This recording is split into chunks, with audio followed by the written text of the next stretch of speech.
আসসালামু আলাইকুম, সবাই কেমন আছেন? আশা করি সবাই অনেক অনেক ভালো আছেন।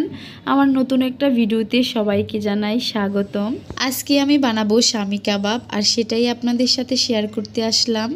আশা করি সবার অনেক ভালো লাগবে। তবে এই শামি কাবাব বানাতে আমি কোনো স্পেশাল মশলা ইউজ করিনি। থাকা সাধারণ মশলা দিয়ে এই শামি কাবাবটা আজকে আমি বানিয়ে দেখাবো। খুব সাধারণভাবে বানালেও কিন্তু খেতে খুবই ভালো হয়েছিল। এই শামি কাবাব বানাতে আমি এখানে কিছু পরিমাণের গরুর মাংস নিয়ে নিয়েছিলাম। মাংসে কোনো পরিমাণের হাড় চর্বি থাকা যাবে না, একদম সলিড মাংস হওয়া লাগবে। শামি কাবাবের আরেকটা গুরুত্বপূর্ণ উপাদান হলো এই বুটের ডাল। তো এখানে আমি বুটের ডালগুলো আগে থেকেই ভিজিয়ে রেখেছিলাম কয়েক ঘন্টা।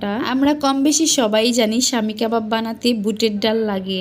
আর এখানে আমি মাংসগুলো ছোট ছোট করে কেটে নিয়েছিলাম যেন ভালো করে সিদ্ধ হয়। এবার আমি ছোট ছোট করে কেটে রাখা মাংস আর ডালগুলো একটা প্যানে দিয়ে দিলাম। এবার আমি এখানে সবগুলো মশলা এক এক করে অ্যাড করে দেব। এখানে আমি দিয়ে দিলাম পেস্ট করে রাখা রসুন, আদা, জিরা। এবার সব ধরনের গুঁড়া মশলাগুলো ব্যবহার করব।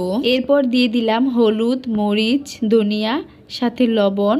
এবার কিছু পরিমাণের তেল ইউজ করব। এবার সবগুলো উপকরণকে একসাথে মিশিয়ে নিতে হবে ভালো করে মেশানোর পর হাঁড়িটাকে চুলায় বসিয়ে দিতে হবে। হাঁড়িটাকে চুলার উপর বসিয়ে দেওয়ার পর ঢাকনা দিয়ে কিছুক্ষণের জন্য ঢেকে দিব, যেন মাংসের ভিতরে থাকা পানিগুলো বেরিয়ে যায়।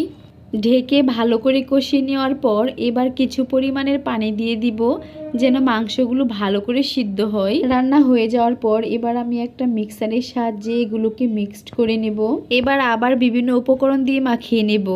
এখানে আমি দিয়ে দিলাম কুচি করে রাখা পেঁয়াজ, ধনেপাতা আর কুচি করে রাখা কাঁচামরিচ। এইবার এই সবগুলো উপকরণের সাথে একটা ডিম দিয়ে দিলাম। ডিমটা পরিমাপ অনুযায়ী দেওয়া লাগবে। যদি ডিমের পরিমাণ বেশি হয়ে যায় তাহলে ডোটা একবারে নরম হয়ে যাবে, সেক্ষেত্রে কাবাবের শেপটা সুন্দর করে আসবে না। এবার আমি সবগুলো উপকরণ একসাথে ভালো করে মেখে নিয়েছি। এবার সবগুলো কাবাব আমি এক এক করে বানিয়ে নিচ্ছিলাম, আর হাতে যেন না লেগে থাকে সেজন্য আমি আগে থেকে হাতে তেল মাখিয়ে নিয়েছিলাম। আমি সবগুলো কাবাব একবারে বানিয়ে নিচ্ছিলাম, এরপর ভাজতে যাব।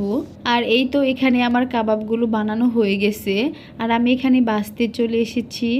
এখানে আপনারা চাইলে যে কোনো তেল ব্যবহার করতে পারবেন, তবে আমি ঘরে থাকা সাদা তেল ব্যবহার করেছি। আর এই তো আমি এখানে এক এক করে সবগুলো কাবাব ভেজে নিয়েছি। এই তো আমার শামি কাবাবের ফাইনাল লুক। দেখতেও সুন্দর হয়েছিল আর খেতেও অনেক মজা হয়েছিল। তো আজকে আমার ভিডিওটি এ পর্যন্তই। সবাই ভালো থাকবেন, সুস্থ থাকবেন। আল্লাহ হাফেজ।